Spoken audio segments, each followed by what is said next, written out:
literasi dan numerasi ya. Saya yakin literasi numerasi itu bukan hal baru ya bagi Bapak Ibu.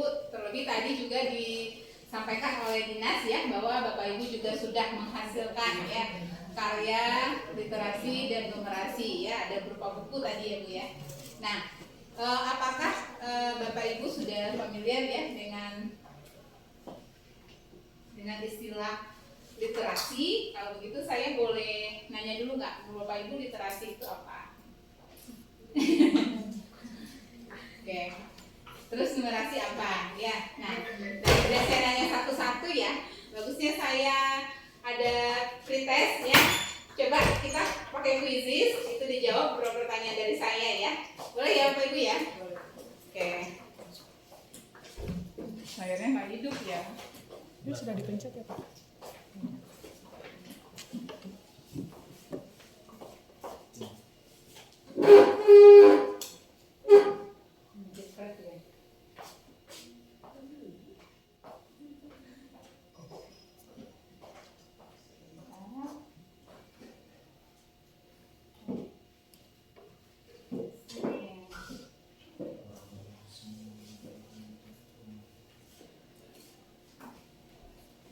Silahkan di scan barcode-nya Bapak Ibu. Coba kita mulai quiz.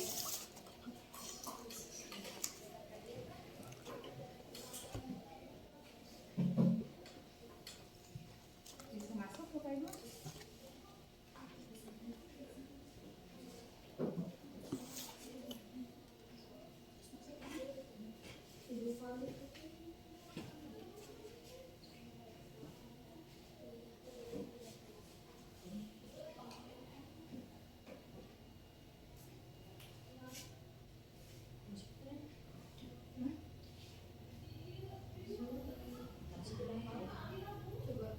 Bisa?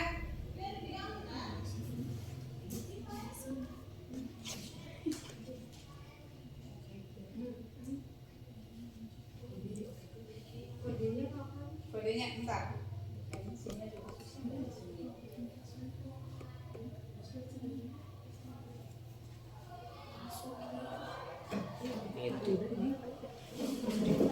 Kode ya dulu ya.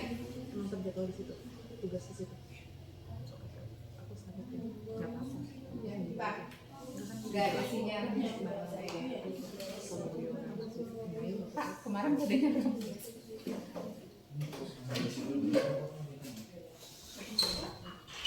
Nggak bisa ya Bu ya? Sebentar, kemarin kan ada banget saya bisa. Ini kamu loading harus sinyalnya ya?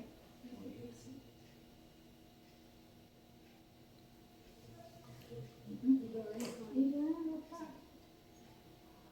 Udah, ntar aja Bu. Karena ini sinyalnya nggak bisa, ini masuk ke ini. Coba ya, saya coba lagi. Nggak mau ini. Oh udah. Yang kritis ya.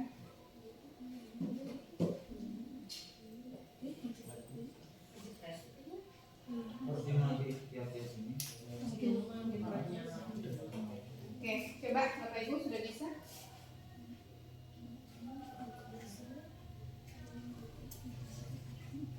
Kodenya 41. Iya, 41 3847. 41 3847. Iya. Iya. 41 3847. Oke, silakan.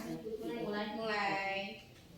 1 2 3. Go.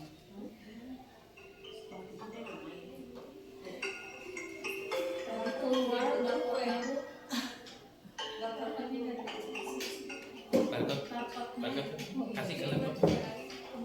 Nih, barcode.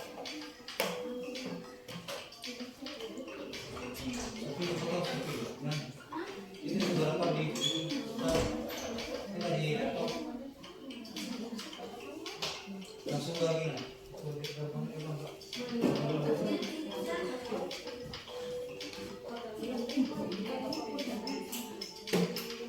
Silahkan di foto barcode-nya.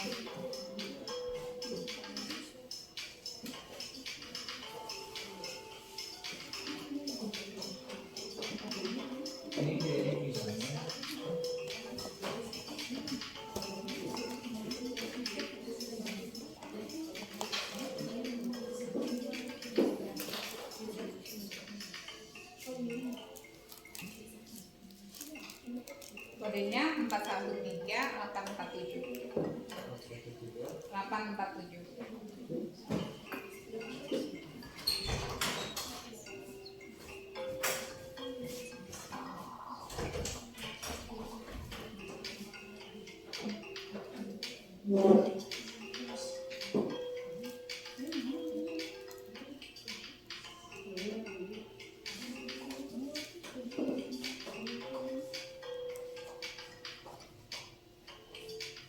Sudah masuk 12 partisipan.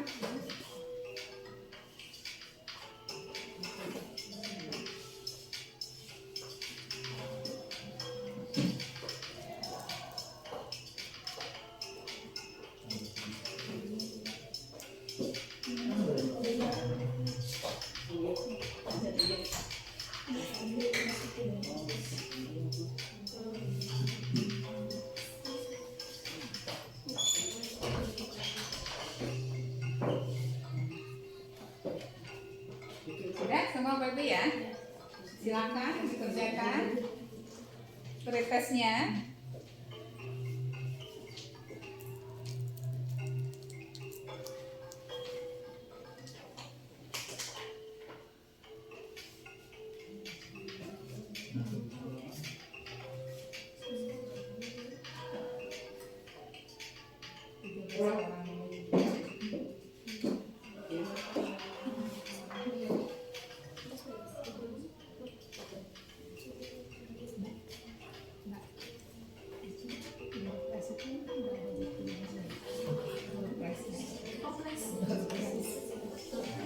Nggak ada.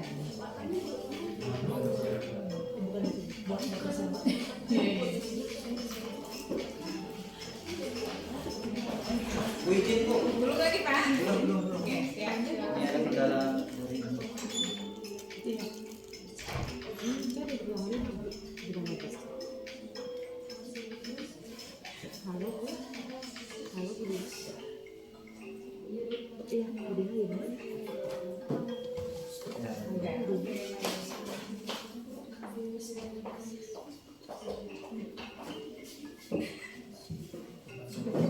Nggak usah diputar Kak. Kameranya.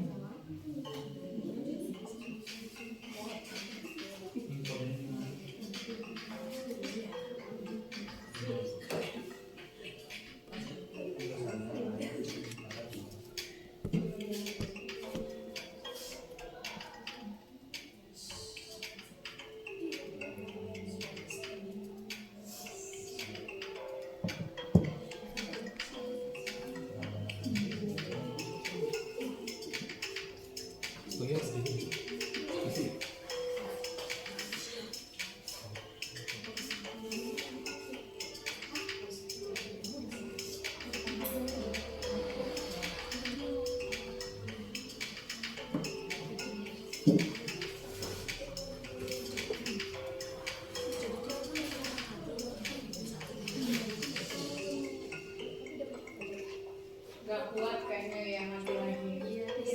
Gak bisa listriknya. Gak apa-apa? Maaf. Masih ada beberapa orang lagi yang belum selesai.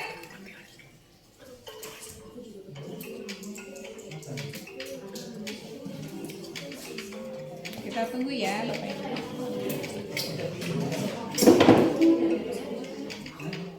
Oh iya.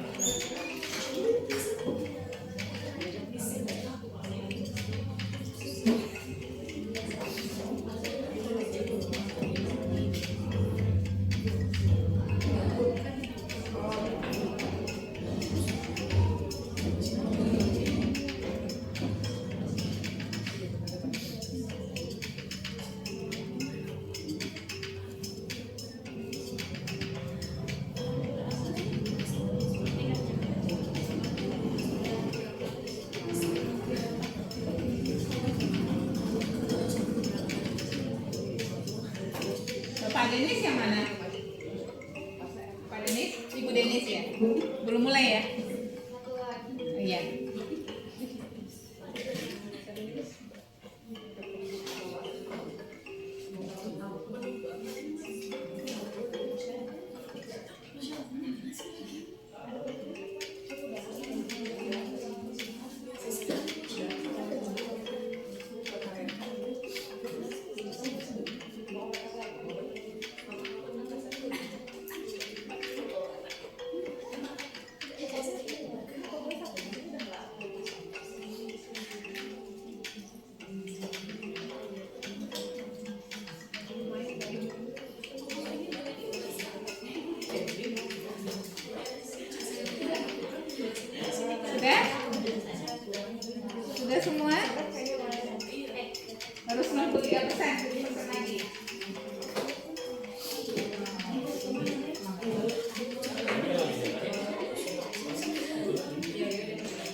Baik, terima kasih Bapak Ibu ya.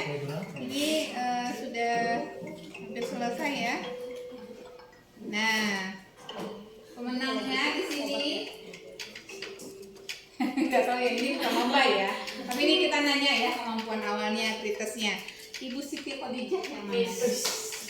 Yang mana? Oke.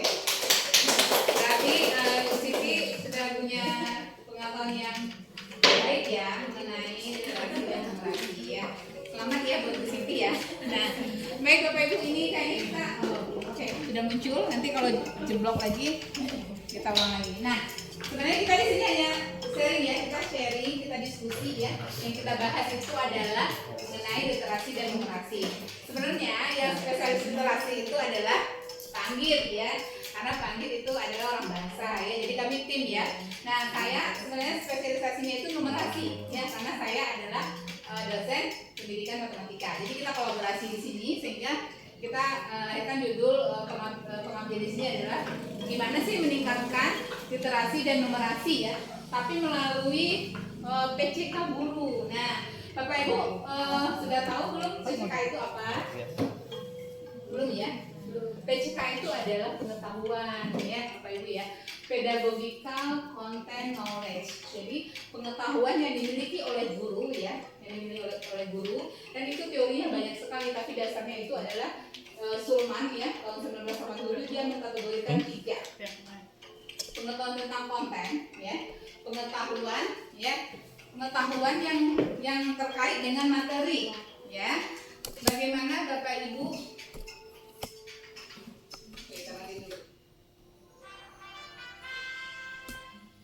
Bu Siti, Bu Masita, dan Bu Lia, 3 pemenangnya. Ya. Jadi terkait PCK tadi ya, saya jelaskan sedikit. Nah, kenapa sih kok bisa kita mengembangkan literasi dan numerasi, tapi berdasarkan pengetahuan yang dimiliki oleh kita sebagai guru. Nah, sebenarnya kita di dalam diri kita itu ya sudah ada 3 pengetahuan itu, 3 komponen pengetahuan itu, PCK itu sudah ada. Dari Bapak Ibu lihat juga itu PCK sudah dikembangkan ya. Nah, tinggal bagaimana itu ditingkatkan dan terus dikembangkan. Nah, jadi itu maksudnya di sini kami ingin meningkatkan literasi numerasi melalui pengetahuan yang Bapak Ibu miliki. Nah, sebelum kita masuk ke PCK ya, jadi kita kembali ke latar belakang dulu ya. Nah, kenapa literasi dan numerasi itu penting ya? Nah, loh kenapa nilai numerasi itu bisa rendah ya? Karena mungkin ya kita menerapkan pembelajaran yang masih konvensional ya. Nah, bisa jadi tidak semuanya, tapi beberapa dari kita. Nah, kurang mengembangkan pembelajaran yang bermakna, yang inovatif, yang dekat dengan kehidupan sehari-hari siswa. Nah, kemudian selanjutnya juga media dan sumber belajar. Padahal media itu kan sederhana ya Bapak Ibu, dari kertas aja kita bisa mengajarkan pecahan ya. Kertas kita lipat ya, sudah bisa mengajarkan pecahan. Nah, sebenarnya mengajarkan pecahan itu tidak menyebutkan ini pembilang, ini menyebutkan ya. Dari kertas ini satu bagian, kalau kita lipat 2, terus satu bagian yang kita potong ya jadi 2, ini 1 dari 2 bagian. Jadi anak SD nggak perlu definisi ini pembilang, ini penyebut, enggak. Terus menjumlahkan juga, ambil dari kertas itu juga lalu dijumlahkan. Jadi seperti itu. Jadi media itu penting supaya literasi dari numerasi dari siswa itu bagus ya Bapak Ibu ya. Nah, kemudian kita belum menerapkan pembelajaran integratif ya. Jadi kalau literasi ya Panggit ya, terkait membaca ya, memahami, menganalisis dan mengevaluasi teks ya, juga mencakup kemampuan menulis kalau itu dari segi bahasa. Nah, kalau numerasi menggunakan penalaran matematis, bagaimana mengaitkan matematika dengan kehidupan sehari-hari siswa. Nah, apa hubungannya dengan PCK tadi ya Bapak Ibu ya. Nah, sebelum itu kita masuk dulu. Nanti kalau Ibu harus menjelaskan numerasi, pertama harus ada kontennya dulu ya. Konten pembelajarannya apa dulu, misalnya geometri ya. Nah, kalau geometri dalam kehidupan sehari-harinya itu apa? Ibu harus pikirkan dulu masalahnya apa. Terus selain konten itu ada juga level kognitif yang mesti diperhatikan. Mati ya. Apakah yang akan kita jelaskan itu tingkat pemahamannya itu pemahaman, penerapan atau penalaran. Kemudian juga ibu harus menggunakan alat peraga. Nah itu yang akan kita lakukan jika kita ingin meningkatkan kemampuan numerasi siswa. Jadi ada 3 ya Bapak Ibu ya, komponen numerasi itu adalah konten. Kalau dalam kurikulum ada kontennya bilangan, ya, bilangan, pengukuran, dan geometri, apalagi data, kemudian aljabar. Kalau konteksnya personal, sosial budaya, dan saintifik. Apa dimaksud dengan konteks? Artinya permasalahan yang Ibu berikan itu konteksnya personal, berarti terkait dengan diri siswa. Misalnya jam berapa dia mandi, jam berapa dia berangkat sekolah, kalau mengenai waktu ya. Nah seperti itu terkait dengan dirinya. Jadi kalau ada permasalahan yang sudah ada kontennya, sudah ada konteksnya, berarti itu sudah disebut numerasi. Ya. Konteksnya apa? Pengukuran ya, jam dan waktu. Terus konteksnya apa? Personal, tentang diri siswa. Atau tentang masyarakat juga boleh. Jadi ada 3 sebenarnya. Jadi kalau permasalahannya sudah membahas hal tersebut, itu adalah ciri dari masalah numerasi. Ya, jadi bukan soal yang biasa ya, Pak ya. Sebentar. udah lama kan jualan suara ya.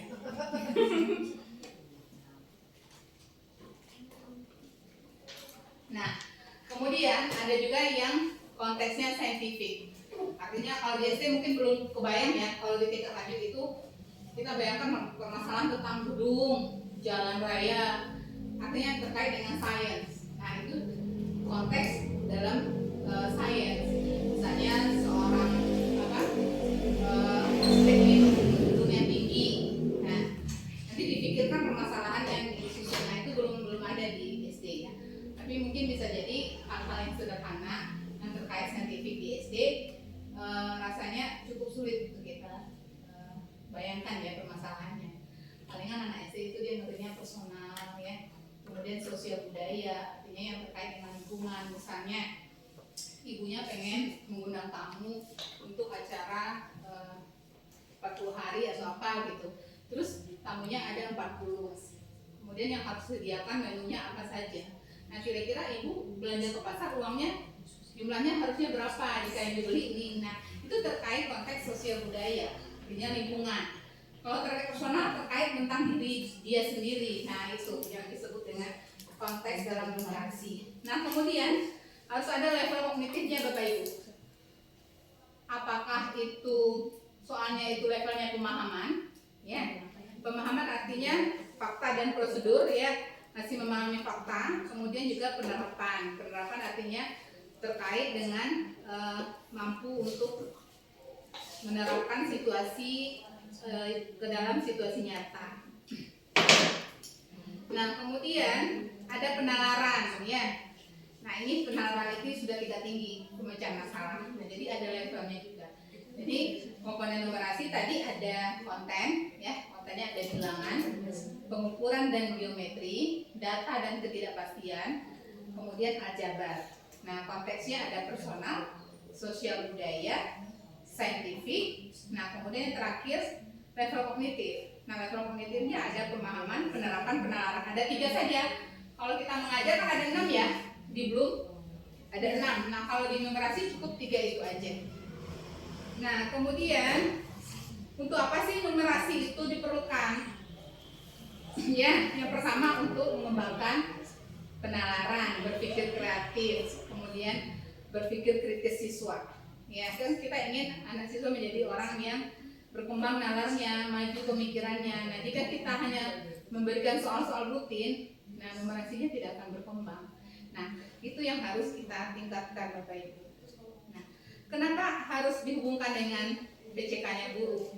Karena kalau guru tidak memiliki pengetahuan yang kuat terkait numerasi, nah itu akan sulit untuk meningkatkan numerasi siswa. Bukan kita di daerah di sini saja, Indonesia itu berada di level terendah terkait dengan kemampuan numerasi menurut PISA, ya Bapak Ibu ya. Nah jadi ada content knowledge, artinya pengetahuan tentang materi, yang PCK itu ya artinya. Kemudian ada pengetahuan tentang pedagogi, Artinya bagaimana guru menyampaikan suatu materi ke siswa itu disebut dengan pengetahuan pedagogi. Nah, itu jadi PCK itu ada pengetahuan tentang konten, ya. Jadi ini ya bangga hidup itu ya. Jadi ada konten ini terkait materi, ya.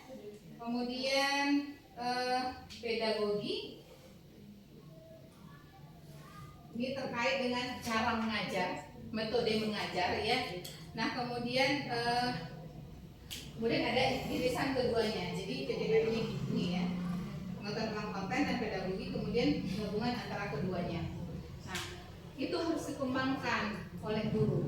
Kenapa? Kalau guru nggak memahami konten, guru tidak akan bisa untuk membuat soal-soal numerasi. Harus paham konten dulu. Nah, kemudian tentang pedagogi, guru harus tahu bagaimana nih cara mengajarkannya, cara menyajikan masalahnya. Ya, strateginya apa? Nah, itu kenapa PCK itu penting bagi siswanya. Nah, jadi ada content knowledge, ya, penguasaan mendalam tentang materi, kemudian pedagogikal, manajemen kelas, ya, metode pembelajaran, kemudian sebagai penghubung, ya, antara CK dan TK, ya. Nah, ini saya contohkan adalah kemudian di sini tambahnya juga ada konteks. Jadi ini contohnya masalah pizza tadi, ya. Nah, kenapa penting PCK itu? Karena guru harus memahami karakteristik siswa. Jadi kita bikin soal numerasi itu juga harus paham soal yang begini kira-kira bisa diselesaikan oleh siswa nggak? Jangan ambil permasalahan di Jakarta dengan di Garut, jangan, ya. Karena kan konteksnya harus sesuai dengan kondisi siswa kita. Jadi kalau permasalahannya ya ceritanya misalnya tentang dodol atau apa sih yang di Sunda, ya, yang terkait itu yang tergantung konteks sosial budayanya. Jangan permasalahan yang tidak ada di sini, bahkan tidak ada di Indonesia, ya, di luar negeri itu salah. Jadi permasalahannya itu yang harus bisa dibayangkan oleh siswa kita. Ya, kemudian kita juga bisa menyesuaikan strategi, ya, dan konteks. Kemudian memberikan pengalaman belajar yang bermakna. Nah, terkait dengan solusi tadi, ya, bagaimana kita meningkatkan numerasi dan literasi tadi, yang pertama adalah sangat penting untuk memanfaatkan teknologi, ya. Saya yakin Bapak Ibu di sini sudah canggih lah, Canva sudah bisa, ya, AI apalagi, ya. Jadi sudah pokoknya guru-guru sekarang itu sangat keren-keren, ya. Saya tahu guru-guru sekarang itu sangat keren-keren. Nah, jadi kita gunakanlah media digital tadi, ya, untuk meningkatkan numerasi siswa. Gunakan AI, ya, video, ya, jadi masalahnya tampilkan dalam video, kemudian juga alat peraga. Nah, kemudian di sini belum ada, ya, pojok literasinya di kelas ini, ya. Jadi ada pojok literasi, taman literasi, ya. Seharusnya itu hadir di kelas sehingga anak terbiasa untuk membaca. Jadi kalau mereka istirahat, mereka di belakang itu, ya, ada pojok, biasanya ada. Nah, alhamdulillah, ya. Cuman kadang-kadang semacam aksesoris, kadang-kadang tidak kepake. Tapi itu harus dibiasakan ke siswa membaca. Anak-anak sekarang itu tidak sama dengan kita, Bapak Ibu. Kita dulu banyak buku, ya. Sekarang itu sudah jarang beli buku karena orang lebih suka buka handphone daripada membaca, ya. Nah, makanya siswa-siswa kita itu harus dibiasakan untuk membaca, minimal di sekolah, ya. Ada pojok literasi, atau sebelum belajar kita suruh dia bawa buku dari rumah, ya, untuk dibaca sendiri di kelas. Nah, kemudian perlu juga Bapak Ibu dampingi sama orang tua, ya, terkait dengan kemampuan literasi siswa. Nah, nanti koordinasi dengan ibu bapaknya bahwa di rumah itu anaknya harus disuruh untuk membaca, rajin-rajin membaca. Nah, itu terkait literasi. Mungkin Pak ada yang tambahkan terkait literasi.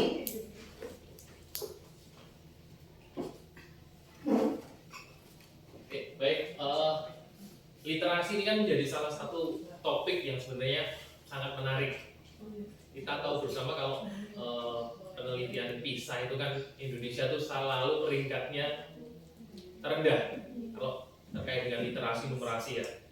Susah sekali lah kalau siswa atau orang-orang Indonesia itu baca itu kan kesulitan sekali. Tapi kalau penggunaan internet, Indonesia itu juaranya. Indonesia juaranya penggunaan internet. Makanya aplikasi-aplikasi itu banyak yang Indonesia, mulai dari TikTok, Instagram, ya media sosial itu menjadi salah satu hal yang menarik. Tapi ketika kita bicara literasi, ini sangat memprihatinkan, sangat memprihatinkan. Jadi penelitian-penelitian mengatakan bahwa kita di Indonesia itu peringkatnya selalu rendah lah. Nah ini yang menjadi PR sebenarnya, tantangan buat Bapak Ibu guru nantinya, bagaimana bisa meningkatkan literasi keterbacaan bagi siswa. Ya salah satunya ya benar tadi sudah dikatakan oleh Bu Mira bahwa mau tidak mau dengan kondisi saat ini kita harus menggunakan teknologi informasi.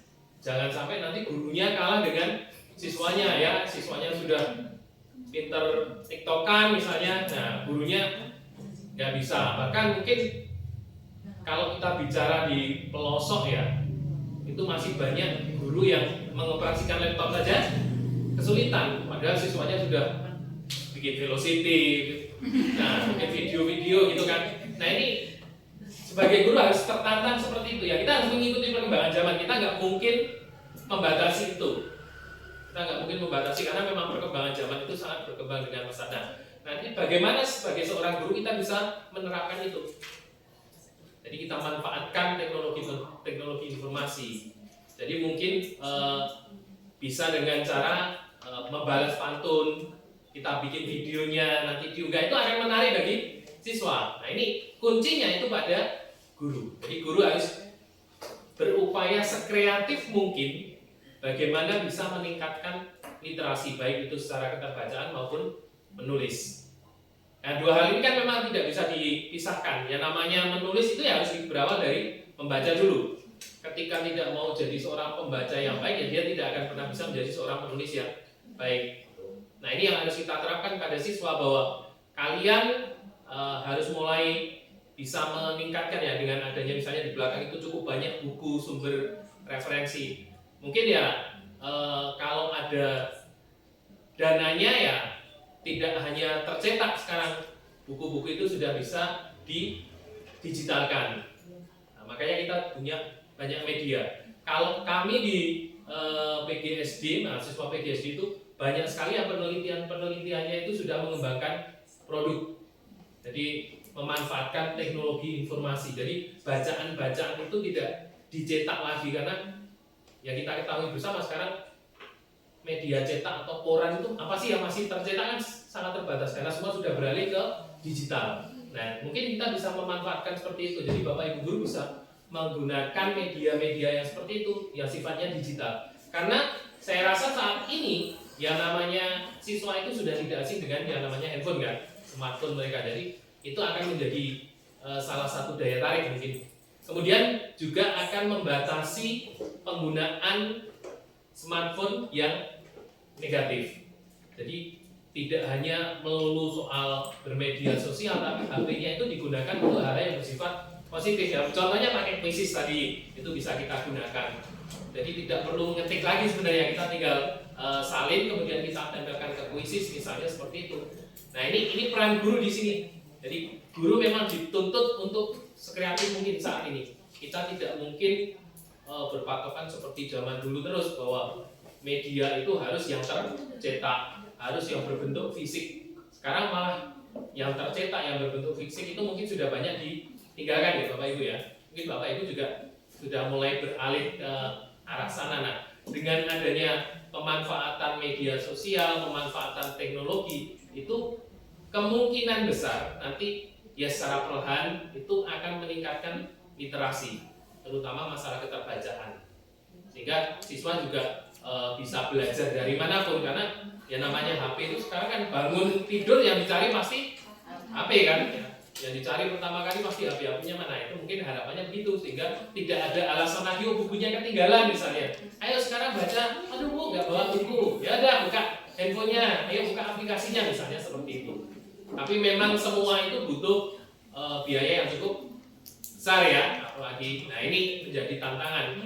Memang belum bisa merata, kenapa? Karena memang ya sarana prasarananya ya kalau kita di Jawa mungkin secara sarana prasarana cukup lah. Tapi kalau yang di luar Jawa banyak sekali yang masih memprihatinkan. Internet aja masih susah, jangankan internet, listrik aja ya susah. Nah itu menjadi tantangan. Jadi harapan kami mungkin juga seperti itu, Bapak Ibu bisa mengembangkan nanti terkait dengan literasi ini ya, memanfaatkan teknologi informasi sehingga siswa itu bisa meningkat motivasinya, sehingga yang namanya HP itu tidak hanya digunakan untuk hal-hal yang bersifat negatif. Itu yang paling penting. Mungkin itu Bu Mira tambahan dari saya. Baik, terima kasih Pak Anggit ya. Kita waktunya cuma ini ya, 9 tadi ya. Sedikit lagi ya. Jadi nanti ada lagi Bapak Ibu yang berdua yang memberikan tambahan ya, topik masing-masing. Tapi saya nambahkan dikit ya Bapak Ibu ya. Karena ini saya matematika ya basicnya, mungkin saya contohkan ini untuk pecahan. Nah ini biasanya sering keliru ya. Saya suka miris gitu kalau ada guru yang ngajarkan pecahan itu bentuknya A per B. Satu itu pemilang, B itu penyebut. No, analisis bukan seperti itu Bapak Ibu ya. Kita tidak perlu menyebutkan itu pemilang, itu penyebut. Jadi cara mengajarkan pecahan, itu kan ilustrasinya pizza, bisa ngambil masalah. Pizza ada gambar boleh, video boleh, kan sudah banyak. Itu ada 8 bagian. Jadi kita ambil satu, itu artinya 1 dari 8 bagian. Ya, nah setelah kita jelaskan seperti itu, nah ini dibaca adalah 1/8, gitu ya. Kalau 1/8 bagian. Jadi jangan lagi menyebutkan adalah pemilangnya 1, penyebutnya 8. Jadi kita menjelaskan pecahan itu pertama dari konkret, lalu simbolik, ya, kemudian baru abstrak. Sama juga dengan menjumlahkan, tidak ada menyamakan penyebut. Nah itu panjang lagi aja, nanti tahun depan kita bahas ya. Nah jadi tidak ada lagi menyamakan penyebut itu tak ada.